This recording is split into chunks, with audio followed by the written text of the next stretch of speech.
Au nom du Père, du Fils et du Saint-Esprit. Amen. Paix et joie. Aujourd'hui, dans cette vidéo, nous allons essayer, plus ou moins par des méthodes naturelles qu'on pourrait soi-même appliquer à notre vie de discernement, donner une méthode approfondie du discernement des esprits. Discernement qui pour nous est très nécessaire dans notre vie de tous les jours. Car il faut le savoir, l'être humain est situé entre deux mondes diamétralement opposés, le monde de Dieu et le monde de Satan. Aujourd'hui, de plus en plus, tout ce qui est de Dieu est singé, c'est-à-dire est copié par le diable, est dupliqué. Il devient encore très difficile pour nous surtout, je veux dire, nous les chrétiens, de comprendre ou de savoir si c'est l'Esprit de Dieu qui est en train d'agir ou l'Esprit du diable. Parce que par moments, on est confus, nous sommes confondus et ne savons pas qu'est-ce qu'il en est réellement, vu les résultats. Bon nombre se lèvent, sont hommes de Dieu. Bon nombre se lèvent disant, j'ai un charisme, j'ai un don, j'ai une puissance. Est-ce que tout cela est réellement de Dieu? Alors pour le savoir, avant même que nous interrogions les experts en la matière, nous pouvons, à notre humble niveau déjà, nous poser quelques interrogations qui vont nous permettre de faire un autodiscernement de ce que nous voyons, de ce que nous constatons autour de nous, ou en nous, ou dans notre vie. Pour ce faire, nous allons d'abord essayer de décrire le monde dans lequel nous sommes de façon brève. L'homme, où se situe-t-il? Dans quel contexte se trouve? Brièvement parlant. Quels sont ces deux mondes et quels sont les esprits qui les régissent? C'est ce que nous allons essayer, tant soit peu, de voir en quelques images. Voyons, l'être humain est situé entre deux mondes. Le premier monde est le ciel avec les sept cieux. Je vais parler du monde de Dieu. Et comme le dit saint Irénée de Smyrne, père de l'Église, disciple de saint Polycarpe, de saint Jean l'Évangéliste, deuxième évêque de Lyon, qui a vécu entre 177 et 202, et successeur de saint Pothin, premier évêque de Gaulle, dans un ouvrage intitulé La prédication des apôtres et ses œuvres ou la foi chrétienne, nous explique un peu le monde de Dieu, le ciel. Et dit ceci, le monde est entouré de sept cieux, où habitent des puissances innombrables, les anges et les archanges, qui sont les liturges du Dieu Tout-Puissant et auteur de toutes choses. Pour cela, l'Esprit de Dieu est multiple dans son influence intérieure.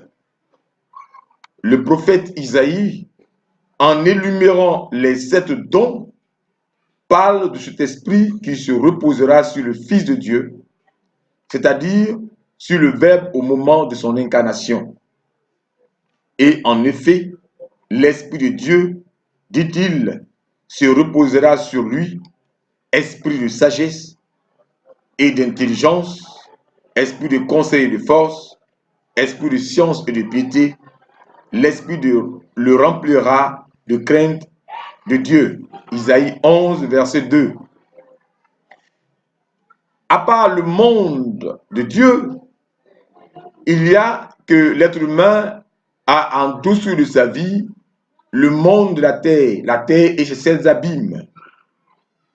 Voilà, les deux mondes au milieu desquels l'homme vit, le ciel et la terre qui va renfermer, qui va impliquer les sept abîmes, les sept ténèbres, le ciel qui va impliquer les sept cieux, les sept esprits de Dieu. Voici ce qu'il en est du ciel avec les sept cieux Et comme le dit toujours saint Irénée de Smyrne, il dit le premier ciel, le plus élevé, celui qui contient les autres, c'est la sagesse. Le ciel de la sagesse où règnent les esprits de sagesse de Dieu. Le second, c'est celui d'intelligence, l'esprit d'intelligence. Le troisième ciel est celui de l'esprit de conseil. Le quatrième ciel, à partir d'en haut en descendant, et même vice-versa, est celui de l'esprit de force. Le cinquième ciel est celui de l'esprit de science. Le sixième ciel est celui de l'esprit de piété. Et le septième ciel est celui de l'esprit de crainte qui illumine les cieux. Donc, voici les 7 cieux. Mais l'être humain, pour aller vers Dieu, quand il reçoit l'Esprit Saint, commence dans sa marche évolutive par le 7e ciel, qu'est l'esprit de crainte de Dieu, pour gravir les échelons et atteindre le premier ciel, qui est l'esprit de sagesse, le ciel de l'esprit de sagesse. Ce qui est important à savoir pour la suite, il faut comprendre ce que chaque ciel nous définit comme avantage, nous donne comme opportunité. Et par le baptême reçu, ces 7 cieux, donc ces 7 esprits, habitent en nous. Voilà un peu ce que présentent les 7 cieux qui s'opposent aux 7 abîmes. Les abîmes, nous allons les voir, les voici. Nous avons les ténèbres ou l'abîme de l'orgueil qui s'oppose à la crainte de Dieu. Nous avons l'abîme de l'envie qui s'oppose à la piété. Nous avons l'abîme de la colère qui s'oppose à la science. Nous avons l'abîme de la paresse qui s'oppose à la force. Nous avons l'abîme de l'avarice qui s'oppose au conseil. Nous avons l'abîme de la gourmandise qui s'oppose à l'intelligence. Nous avons l'abîme de la luxure qui s'oppose à la sagesse. Voilà comment évoluent les abîmes des ténèbres. Alors que l'Esprit de Dieu nous tire vers le haut pour aller dans le ciel, l'esprit démoniaque nous tire vers le bas pour descendre dans les enfers. Pour ne pas dire plutôt en l'enfer, pour descendre en enfer. Pas dans les enfers, mais pour descendre en enfer. Alors que l'Esprit de Dieu nous tire vers le haut pour le paradis, l'esprit démoniaque nous tire vers le bas pour l'enfer. Alors, il est question pour l'homme, très urgent pour l'homme, de faire un discernement dans toute sa vie afin de ne pas descendre les marches des abîmes, commençant par l'orgueil. Alors, voilà ce que l'homme, pour dire le chrétien, doit adopter comme attitude dans sa vie. Pour savoir de manière approfondie si un esprit est de Dieu ou non, il peut se faire en discernement aidé de la grâce sous 4 traits essentiels comme habitude naturelle. Ces traits à observer sont les caractéristiques de l'esprit qui se manifestent ou qui agit en nous, donc pour dire sa nature, ses expériences spirituelles qui vont constituer sa définition, ses œuvres, c'est-à-dire ses effets dans notre vie, ses compétences, c'est-à-dire ses domaines d'implication. Nous poursuivons. Pour comprendre tout cela, nous allons nous poser une série de questions dans un système d'organigramme qui va nous permettre de faire notre autodiscernement ou nous aider à discerner quelqu'un dans un besoin d'éclaircissement. D'abord, les caractéristiques de l'esprit, c'est-à-dire sa nature, les différents caractères, les traits. Nous comprenons donc c'est-à-dire le comportement de l'esprit dans la vie de l'individu, du chrétien. Nous nous poserons la question, est-ce que ce comportement glorifie Jésus? Parle-t-il de Jésus? Ou est-ce que cette nature parle-t-elle de Jésus-Christ? Si la réponse est oui, il va falloir vérifier le deuxième niveau, c'est-à-dire qui concerne les expériences spirituelles. Si tel n'est pas le cas, immédiatement, nous comprenons que l'esprit est un esprit mauvais. Dès le premier niveau déjà, si la nature, le comportement ne glorifie pas Jésus, automatiquement nous comprenons que c'est un esprit mauvais. Si cela glorifie Jésus, alors il va falloir discerner le deuxième niveau. Quelles sont les expériences spirituelles qui sont effectuées? Dans quel lieu ces expériences sont faites? L'environnement dans lequel nous nous trouvons, les symboles qui sont manifestés, les signes. Alors pour cela, il va falloir se poser encore une série de questions. Est-ce que ce lieu, l'environnement, les symboles, les signes sont vraiment bibliques? Ou est-ce que c'est théologiquement chrétien ou canonique? À ces questions posées, si nous avons une réponse oui, nous allons vérifier le troisième niveau. Qu'en est-il des œuvres ou des actes? Si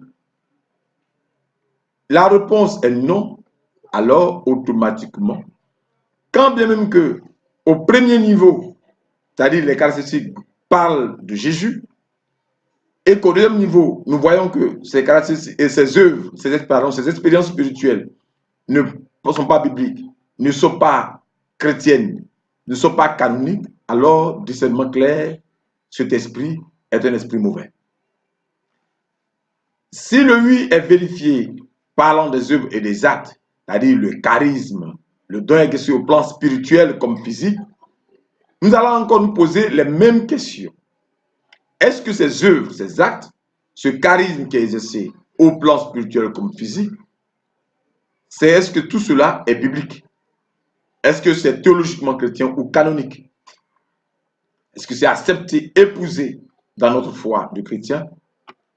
Si oui, on descend à un quatrième niveau. Qu'en est-il des compétences? Si ce n'est pas le cas, alors, si les œuvres ou les actes ne sont pas bibliques ou théologiquement chrétiens ou acceptés canoniques, alors ce cas d'espèce est un esprit mauvais qui a essayé de singer tous les trois premiers niveaux, ces trois niveaux, pour nous mettre dans l'erreur. Donc c'est un esprit démoniaque. Si le oui est vérifié, donc tous les trois niveaux, les caractéristiques, les expériences spirituelles, les autres actes sont vérifiés, sont avérés bibliquement, chrétiennement ou chrétiennement acceptés, alors il va falloir vérifier les compétences, c'est-à-dire qu'en est-il des fruits, les qualités des œuvres. Et parlant de fruits, nous connaissons les 12 fruits du Saint-Esprit que nous savons toujours, nous les connaissons tous. Alors avec les fruits aussi, nous allons nous poser les mêmes questions. Est-ce que ces fruits sont bibliques, théologiquement chrétiens, canoniques? Nous connaissons les 12 fruits de l'Esprit Saint, à commencer par la charité, ensuite la joie, ensuite la paix, ensuite la patience, ensuite la bienveillance, ensuite la bonté, ensuite la longanimité, la mansuétude ou douceur, la foi, la modestie, la continence, la chasteté. Si tout cela est vérifié, alors l'esprit qui prévaut dans notre vie, qui agit dans notre vie, est l'Esprit Saint qui agit. Si ce n'est pas le cas, alors c'est un esprit mauvais qui agit dans notre vie. Frères et sœurs, voilà succinctement une méthode de discernement que je pourrais appeler naturelle, qui, aidée de la grâce de l'Esprit Saint, pourra nous permettre de pouvoir discerner efficacement dans notre propre vie l'action de l'esprit qui prévaut ou l'action de l'esprit qui prévaut dans la vie de quelqu'un d'autre ou de ce que nous observons jour et nuit autour de nous. Cela est vraiment important. Que le Saint-Esprit nous bénisse, que l'esprit de force, les 7 dons de Dieu agissent efficacement en nous et que les charismes que nous manifestons soient des charismes purs et efficaces au nom de Jésus-Christ.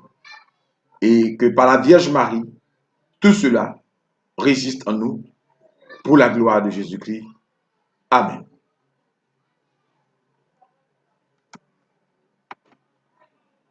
Pardon, quels sont ces deux mondes et quels sont les esprits qui les régissent? C'est ce que nous allons essayer, tant soit peu, de voir en quelques images. Vous voyez, l'être humain est situé entre deux mondes. Et le premier monde, c'est le ciel avec les 7 cieux. Comme le dit saint Irénée,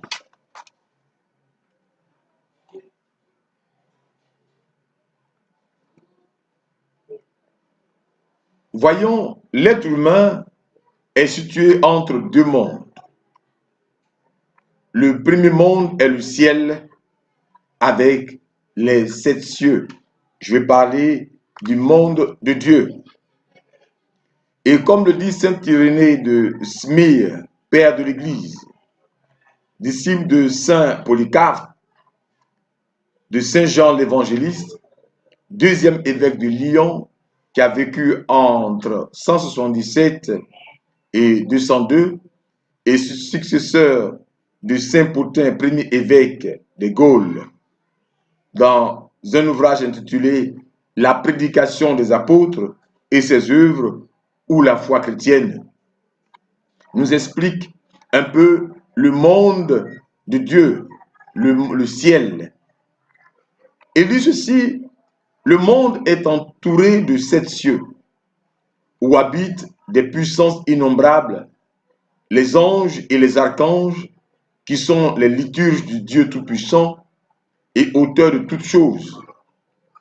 Pour cela, l'Esprit de Dieu est multiple dans son influence intérieure. Le prophète Isaïe, en énumérant les 7 dons, parle de cet esprit qui se reposera sur le Fils de Dieu, c'est-à-dire sur le Verbe au moment de son incarnation.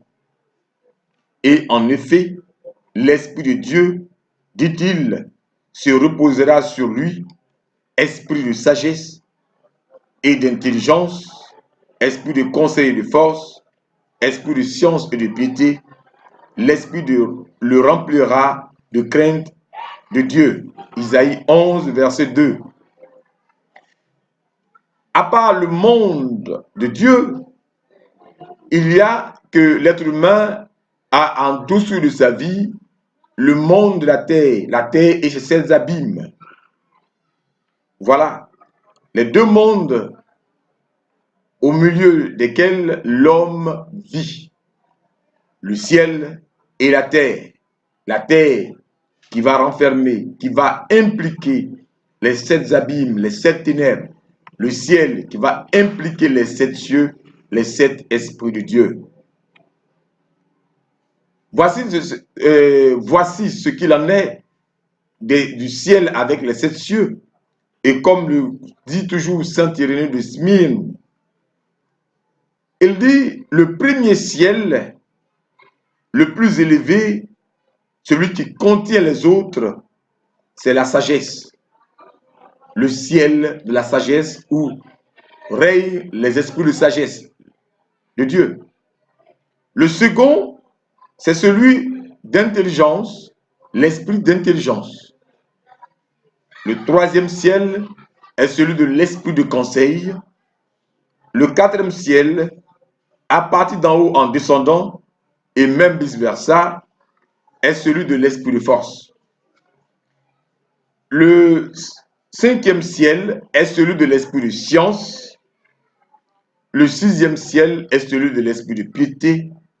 Et le septième ciel est celui de l'esprit de crainte qui illumine les cieux. Donc, voici les 7 cieux. Mais l'être humain, pour aller vers Dieu, quand il reçoit l'Esprit Saint, commence dans sa marche évolutive par le septième ciel, qui est l'esprit de crainte de Dieu, pour gravir les échelons et atteindre le premier ciel, qui est l'esprit de sagesse, le ciel de l'esprit de sagesse. Ce qui est important à savoir pour la suite, il faut comprendre ce que chaque ciel nous définit comme avantage, nous donne comme opportunité. Et par le baptême reçu, ces 7 cieux, donc ces 7 esprits, habitent en nous. L'esprit de crainte fortifie dans l'être humain, dans le chrétien, l'espérance en le détachant des faux biens d'ici-bas, donc de la terre, qui pourraient l'entraîner au péché et par là même augmente son désir des biens du ciel. Il perfectionne la tempérance en lui, faisant redouter les châtiments et les maux qui résultent de l'amour illégitime des plaisirs. Donc l'homme, pour dire le chrétien, gravit les échelons, en abandonnant les choses de la terre. Son cœur, son âme et son esprit vont vers le haut, le paradis de Dieu. Ensuite, nous avons le ciel de la piété qui perfectionne dans la vie du chrétien la vertu de religion qui se rattache à la justice en le faisant voir en Dieu un Père. La vertu de religion. Ensuite, nous avons le ciel de la piété qui perfectionne dans la vie du chrétien la vertu de religion en le rattachant à la justice,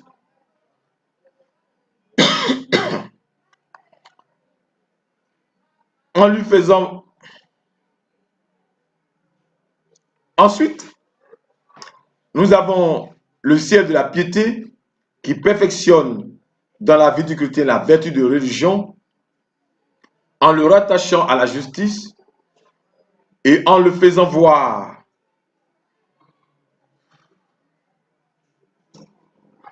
Ensuite, nous avons le ciel de la piété qui perfectionne en lui la vertu de religion en le rattachant à la justice, à la vertu de justice et en lui faisant voir en Dieu un Père comme il est heureux de glorifier par amour. Il est heureux de le glorifier par amour. Ensuite, nous avons le ciel de la science qui fait envisager dans la vie du chrétien les choses créées dans leur rapport avec Dieu, comprenant leur importance. Y a-t-il un rapport entre ce qu'il voit et ce que Dieu est lui-même? Ensuite, nous avons le ciel de la force qui complète en lui la vertu de force en le poussant à pratiquer ce qu'il y a de plus héroïque dans l'endurance et dans l'action. Nous avons ensuite le ciel du conseil qui perfectionne grandement en lui la prudence et le fait connaître dans les cas particuliers difficiles ce qu'il est plus important à faire et ce qu'il ne faut pas faire. Et nous avons le ciel de l'intelligence, qui permet aux chrétiens de pénétrer plus avant, en profondeur, les vérités de foi pour en découvrir les trésors cachés et voir les harmonies mystérieuses que cela renferme. Et enfin, nous avons le ciel de la sagesse qui lui permet au chrétien de goûter les choses divines, les choses de Dieu, du paradis, je dirais, et augmente en lui l'amour pour Dieu. Voilà un peu ce que présentent les 7 cieux qui s'opposent aux 7 abîmes. Les abîmes, nous allons les voir, les voici. Nous avons les ténèbres ou l'abîme de l'orgueil qui s'oppose à la crainte de Dieu. Nous avons l'abîme de l'envie qui s'oppose à la piété. Nous avons l'abîme de la colère qui s'oppose à la science. Nous avons l'abîme de la force, pardon, nous avons l'abîme de la paresse qui s'oppose à la force. Nous avons l'abîme de l'avarice qui s'oppose au conseil. Nous avons l'abîme de la gourmandise qui s'oppose à l'intelligence. Nous avons l'abîme de la luxure qui s'oppose à la sagesse. Voilà comment évoluent les abîmes des ténèbres. Alors que l'Esprit de Dieu nous tire vers le haut pour aller dans le ciel, l'esprit démoniaque nous tire vers le bas pour descendre dans les enfers. Pour ne pas dire plutôt en l'enfer, pour descendre en enfer. Pas dans les enfers, mais pour descendre en enfer. Alors que l'Esprit de Dieu nous tire vers le haut pour le paradis, l'esprit démoniaque nous tire vers le bas pour l'enfer. Alors, il est question pour l'homme, très urgent pour l'homme, de faire un discernement dans toute sa vie afin de ne pas descendre les marches des abîmes, commençant par l'orgueil. Alors, voilà ce que l'homme, ou dire le chrétien, doit adopter comme attitude dans sa vie. Pour savoir de manière approfondie si un esprit est de Dieu ou non, il peut se faire en discernement aidé de la grâce sous 4 traits essentiels comme habitude naturelle. Ces traits à observer sont les caractéristiques de l'esprit qui se manifeste ou qui agit en nous, donc pour dire sa nature, ses expériences spirituelles qui vont constituer sa définition, ses œuvres, c'est-à-dire ses effets dans notre vie, ses compétences, c'est-à-dire ses domaines d'implication. Nous poursuivons. Pour comprendre tout cela, nous allons nous poser une série de questions dans un système d'organigramme qui va nous permettre de faire notre autodiscernement ou nous aider à discerner quelqu'un dans un besoin d'éclaircissement. D'abord, les caractéristiques de l'esprit, c'est-à-dire sa nature, les différents caractères, les traits. Nous comprenons donc, c'est-à-dire le comportement de l'esprit dans la vie de l'individu, du chrétien. Nous nous poserons la question, est-ce que ce comportement glorifie Jésus? Parle-t-il de Jésus? Ou est-ce que cette nature parle-t-elle de Jésus-Christ? Si la réponse est oui, il va falloir vérifier le deuxième niveau, c'est-à-dire qui concerne les expériences spirituelles. Si tel n'est pas le cas, immédiatement, nous comprenons que l'esprit est un esprit mauvais. Dès le premier niveau déjà, si la nature, le comportement ne glorifie pas Jésus, automatiquement nous comprenons que c'est un esprit mauvais. Si cela glorifie Jésus, alors il va falloir discerner le deuxième niveau. Quelles sont les expériences spirituelles qui sont effectuées? Dans quel lieu ces expériences sont faites? L'environnement dans lequel nous nous trouvons, les symboles qui sont manifestés, les signes. Alors pour cela, il va falloir se poser encore une série de questions. Est-ce que ce lieu, l'environnement, les symboles, les signes sont vraiment bibliques? Ou est-ce que c'est théologiquement chrétien ou canonique? À ces questions posées, si nous avons une réponse oui, Nous allons vérifier le troisième niveau. Qu'en est-il des œuvres ou des actes? Si